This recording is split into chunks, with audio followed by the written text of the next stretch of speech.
Hi folks, this little video is just going to show you one way of how to draw your um, ground floor plan and embed it within the context of the site.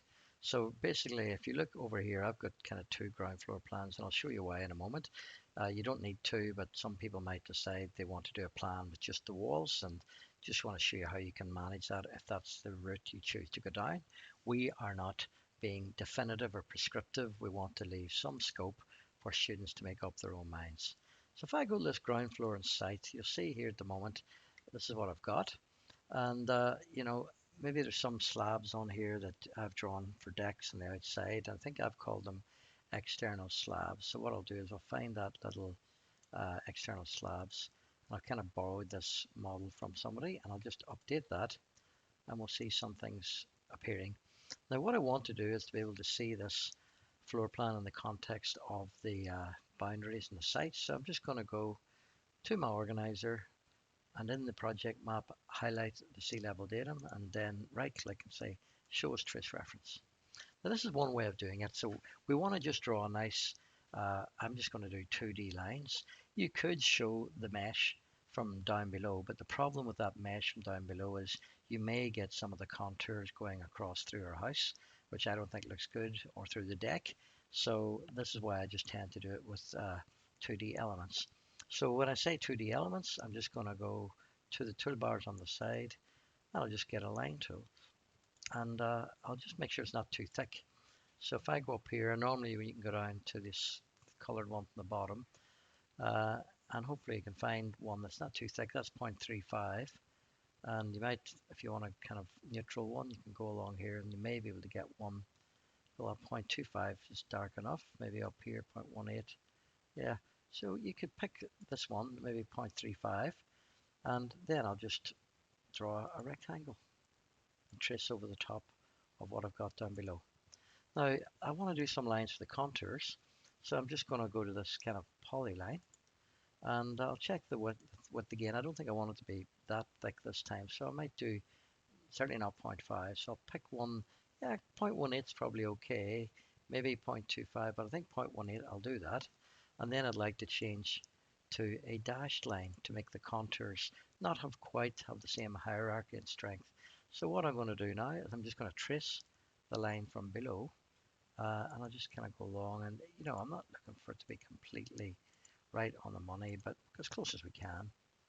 And I don't want to go through the deck, and I'll just pick up from the other side, and there we go. Now I think these lines, just make sure your lines do not have the arrows on them, okay? Now I think the rectangle one didn't have that anyway, but I'll just check now and see. So that one and this one, so I should have checked that before we started, but these ones are okay. But these lines are now okay. But when I start to draw the other contours, make sure you just do it with a normal line. So I'm just very going to quickly do this because I want to just try and show you how to put in some objects as well. So this is just giving the kind of graphical context of the contours. So anything kind of built environment, man-made, like the entrance slabs or driveways, don't put your contours through those. I think it's just better to let them be in the natural part of the site. And then we'll just finish that off. Now you might say, okay, what's the difference? Just turn off the trace reference, and then you'll see there's your site plan, and you might have to put on some footpaths or something leading up to the entrance here, but that's basically okay. Now we can put some trees on this. So if I go to design and I go to the object tool, and we'll just go to trees. So I have a truss in previously, so I'm just going to actually go back and see what I get in terms of trees, and then I find my trees. So basically, um, I'm going to choose a tree, and then try and just put it in. And this one here is quite a good 2D symbol because it's not too dense. Where some of the other ones you might find when you choose them, that one looks okay as well.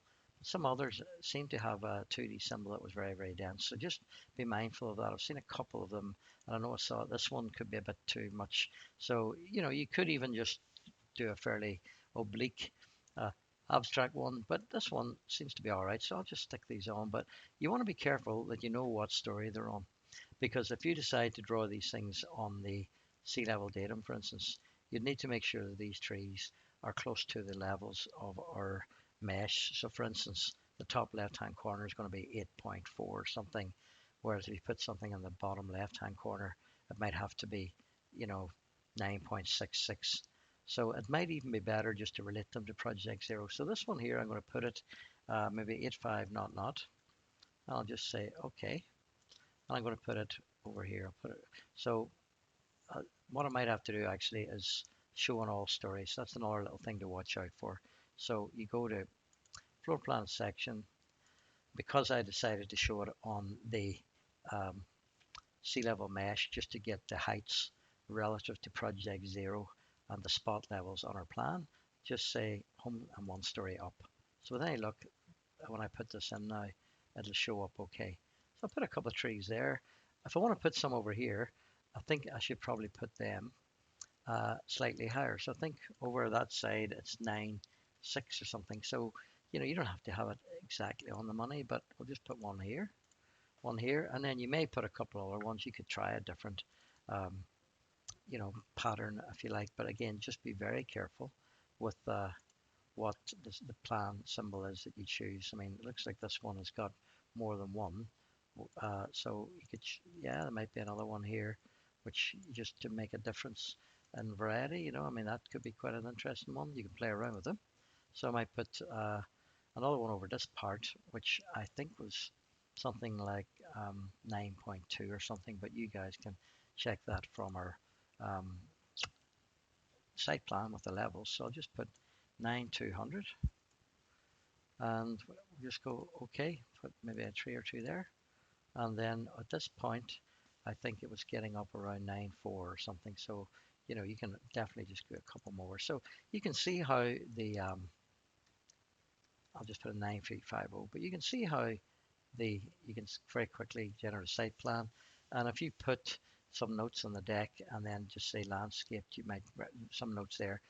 That would be sufficient. And don't forget a north point. The other thing to watch out for, folks, is see these wall coverings. When you put them on, they normally automatically go to an Archicad layer, but make sure they're on the design wall coverings. And I think what you want to do then is when we go to our ground floor site, uh, you can see everything there, but I don't want to see those coverings on this plan because those two green lines will go together very, very closely and come like one heavy green line. So what we'll do is I'm going to check the layer combination, plan presentation furniture. If you're on a Mac, go Command L. If you're on a Windows machine, Control L. And plan presentation furniture, I'm just going to go to design, wall coverings, turn that off and go update, and they will disappear. And then once you've got room names and various things on, you should be able to get a decent plan. Now this ground floor only, you can see that I'm just going to take these lines, and now these lines you just want to again be careful that they're not on the Archicad layer because you can't turn that off. So what I'm going to do is I'm going to create a new layer. So I'll go Control L and I'll just say, let's see, design site boundaries. Actually might not need one. So I'll just actually grab all the lines and say, okay, Control L, and say, put these on design site boundaries, which looked like it was already turned off. And then these other lines, if we say edit, select all polylines and put them on the layer, any layer, which is not shown because we just don't want to, and then you've got your plan with just the walls only. Now again, this one's got, if we open up its settings, you'll see that it's got plan floor as a layer combination. Similarly, you do not want the wall covering shown. So I would suggest you open up the layer combination by Control L, go to design wall coverings, and then we will turn that off and then update. And for those of you saying, well, why do we actually put them on at all? It's just that the plan is the only thing that lets us add the wall coverings, whereas the roof coverings you can put on the 3D. But we only really want to see the wall coverings and things like our sections or elevations in 3D. So hopefully this gives you one way of creating the house on the landscape site plan. There's always more than one way, so there's not one that we recommend more than the others. They're all fairly efficient, so you feel free to choose. Thank you.